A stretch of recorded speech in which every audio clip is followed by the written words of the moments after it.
Well, guys, I'm back. So I'm sure you've been wondering where the hell I have been, but I've been active on other social media platforms, so I'm sure you guys have seen the vehicles that I've owned throughout the years.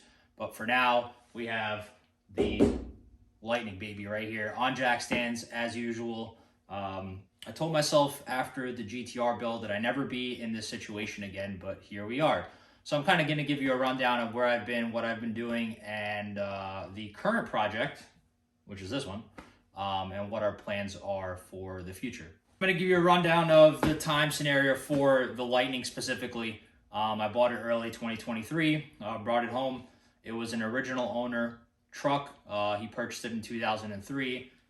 He daily drove it for a little bit, and then he decided to build it. So it's got it doesn't have it anymore, but it had a 5.4 liter built JLP block in it with a 2.3 Kenny Bell supercharger. Brought it home. It was wintertime, so I didn't really drive it much. I decided I'm gonna update injectors, spark plugs, change fluids all the way around, put a new trans pan on it, flush everything, so this way when springtime came, it was ready to go, and it was ready to go. So I decided to change tuners because the tuner on it was outdated. I bought a new SETX4, uploaded some maps on it, did some data logging, and while doing the data logging, I developed an internal noise. I thought it was a supercharger belt or some other belt that had slipped off after doing a pull, and it was not the case. When I popped the hood, everything was intact, and it was something coming from the inside. So I decided to pull the 5.4 that was in there.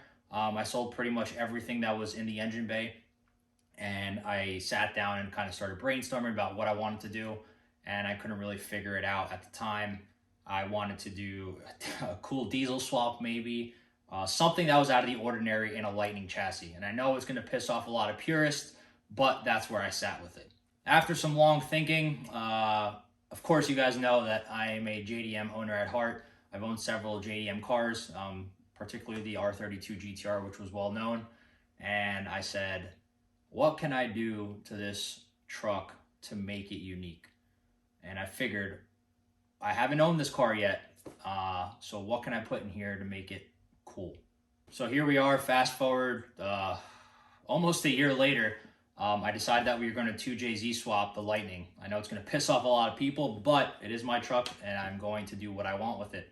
I don't have the engine here right now. It's still at the machine shop getting assembled. It is done. The head and the block are done, but I purchased it as a brand new OEM short block from Toyota, thinking that I was going to slap it together, and I bought a brand new head from Toyota, which was bare. I was going to do a built head and keep it a stock bottom end.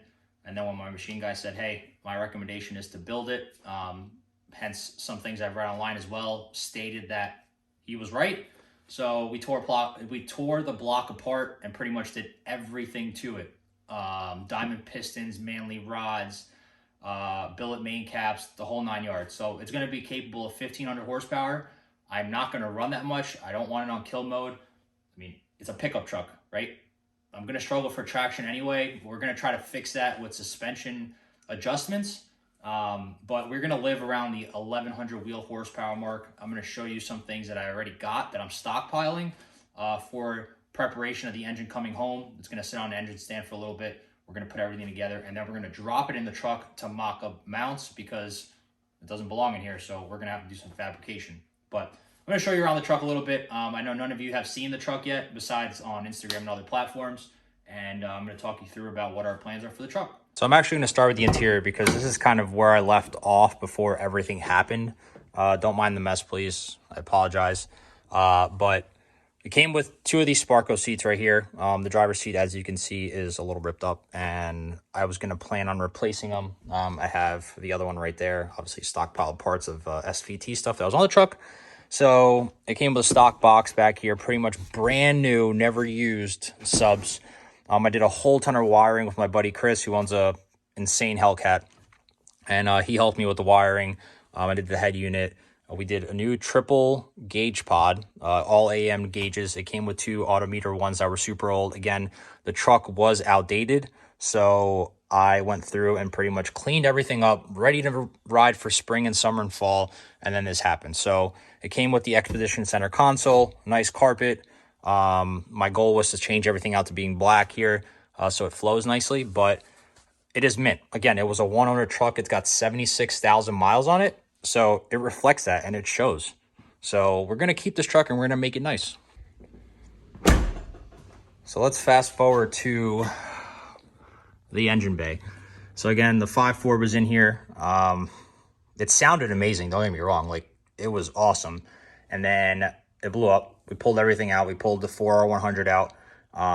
And then I decided to just clean the bay. So I sanded everything down. I etch primed it and we painted it gloss black. So this way it's a nice coating on the frame. We don't have to worry about it down the road. And the 2J is going to sit nicely in there. And there's going to be a big fat turbo right here. So we're going to have for now, I bought a 73 millimeter. I think I'm going to upgrade in the future, but we're going to see how that runs. And of course, for mocking purposes, I just wanted to get something so we could drop it in there, and we're going to end up making mounts. For now, I think I'm going to go to a front motor plate. So it's going to sit like somewhere right in here. We're going to have a rear sump oil pan on the 2J. And then for the transmission, I believe at this point, I'm 99.9% sure that I'm going to go with a Hellcat trans. We're going to do the HP90, but I'm not 100% set on that yet. But I think I'm going to get the adapter plate for the 2J. This way we can sit it in there. And I think we're going to use my buddy Chris's transmission to mock it up and see how it fits. But for now, I am not 100% set on that. So yeah, so I hope you guys enjoy the update on the Lightning. I know it's been some time, and I've been pushed by my friends who are like, dude, it's such a unique build. You should document it. Why not document it? You might as well just have the camera recording. I said, I know, but it makes everything that much longer. I don't mind taking pictures of stuff and just uploading it to a photo album and just showing people the build. But I said, this is going to be a unique build, right?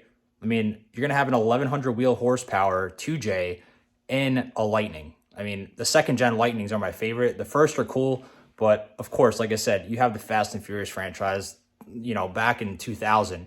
This truck was awesome. I mean, that movie really set it off. I'm not saying that's exactly why I bought one. I personally like the Lightnings because I'm a truck guy. And to have, like, you know, a 1,000 wheel horsepower truck, trying to struggle for traction, of course, is going to be cool.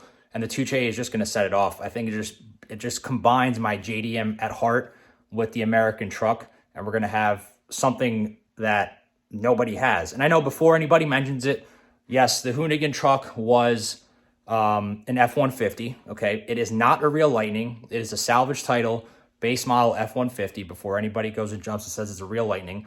Again, I don't have anything against that, but it is not a Lightning, right? So you can buy, you know, they bought it for cheap as hell. They resprayed it and put a 600 horsepower 2J with a T56 in it, which is awesome. Again, props to them for doing it. There was a lot of research, a lot of modifications, but we're going to do it to a real Lightning. And that's what I think is going to piss a lot of people off, but we're going to get it done. So again, please stay tuned. Thank you so much for watching this video after a few years of not being on YouTube. I plan on documenting this build. I kind of wish I documented a little bit more than I obviously didn't do yet.